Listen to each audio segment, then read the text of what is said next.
Singapore is small and vulnerable. What if one day Mahathir attacks us with a nuclear bomb?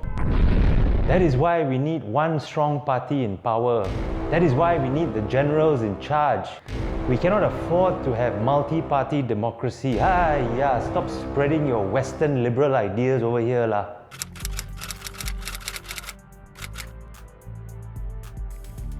Because we have been sold this narrative of small and vulnerable our whole lives, we are constantly in panic mode, siege mentality. Don't let others eat your lunch. Better work hard. Sekali you become a labourer in other places. Kind of like Tanji say at the SDP. I want to focus on one aspect in this video, that because of our vulnerability, we must accept a trade-off between economic growth and democratic rights and freedoms. That we cannot afford to have the messiness of democracy that you find in other places. And I want you to think about all this through the lens of 3 other countries. Now, there's no perfect comparison for Singapore. We are the world's only global city come sovereign state. But let's look for some similarities. First, Israel. Now, Singapore's deep relationship with Israel began in the 1960s when LKY asked them to come here to help train the new Singapore Armed Forces.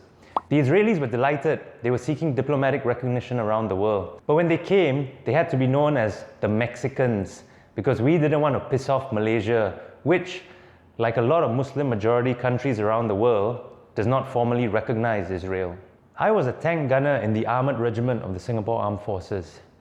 And the Israeli armoured regiment, including their famous Merkava tank, they are like military gods. Now, I'm not here to wade into a discussion about the rights and wrongs of Israel. I have many dear Jewish friends in Singapore, in Tel Aviv, in Brooklyn. I don't like the way the Palestinians are treated. I visited Bethlehem, it's a Palestinian town. I've seen the wall, I've seen the segregation, I've seen the deep-seated suspicion between groups. Suffice to say that there are no winners there. It's a real tragedy.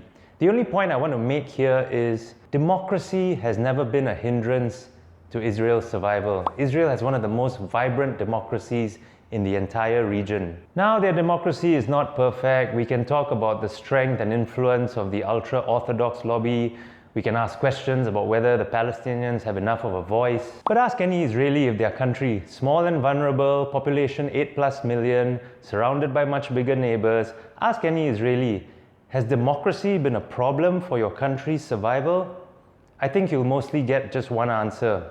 In fact, you could argue that democracy has helped the vibrancy of their conversations all around, has helped to spur, especially, their successful entrepreneurial techie environment. You know also, right, all those girls and guys in the malls, they come and approach you, they want to sell you Dead Sea salt, Dead Sea moisturizer. Walao eh, I always siam one side, man. But they make a lot of money. The 2 other countries I want you to think about are closer to home. South Korea and Taiwan. Now, these are much bigger countries. South Korea, 50+ million people.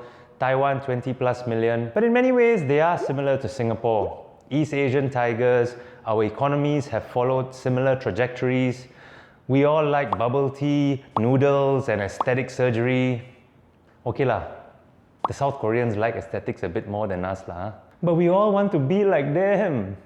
But you know what's interesting? Our political trajectories were similar initially, but then diverged. In the 1960s and 70s, we all had one-party states ruled by iron-fisted leaders. Chiang Kai-shek in Taiwan, Park Chung-hee in South Korea. But over the past few decades, South Korea and Taiwan have become vibrant multi-party democracies. Walao, have you seen the Taiwan parliament or not? Got punching, pulling hair, throwing water bottles, everything. Now we can make fun of this, but I pose the same question as with Israel. Has democracy proved an existential threat? Has democracy affected Taiwan and South Korea's national security? Has it affected their COVID response?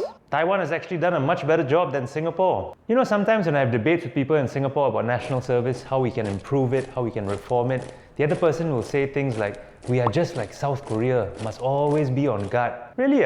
Singapore is like South Korea. Have you read about the Korean War in the 1950s? How the US and China were slugging it out over there? Have you looked at North Korea, the psychopath who's running it? You think Jokowi is like Kim Jong-un? Come on lah, Jokowi is more and similar with Captain Lee.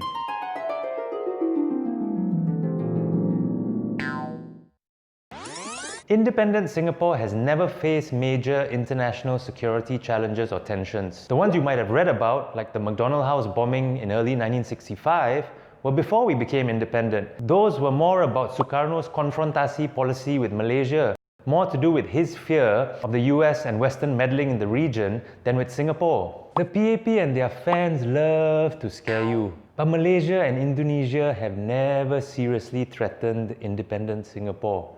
You think Mahathir got nuclear bomb?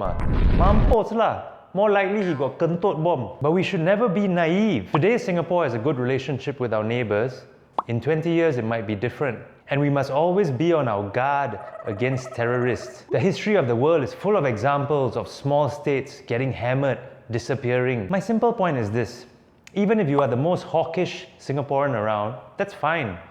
But rethink the idea that we are vulnerable and therefore need a one-party state. Rethink the idea that multi-party democracy makes it difficult to achieve national security consensus. And if you're still unsure, go and ask any Israeli, South Korean or Taiwanese for their thoughts on that. In 2011 at the LKY school, journalist Tom Friedman was asked about Singapore's strengths. Our strengths, not our weaknesses. He replied that we are small, so we can be agile and flexible, and it's easier to achieve political consensus. Another strength, he said, is that we have no natural resources. So we'll never be affected by complacency, never be affected by the resource curse that affects resource-rich countries. Vulnerability is not necessarily an objective fact. It is just a matter of perspective, and may even be a social construct created by those in power.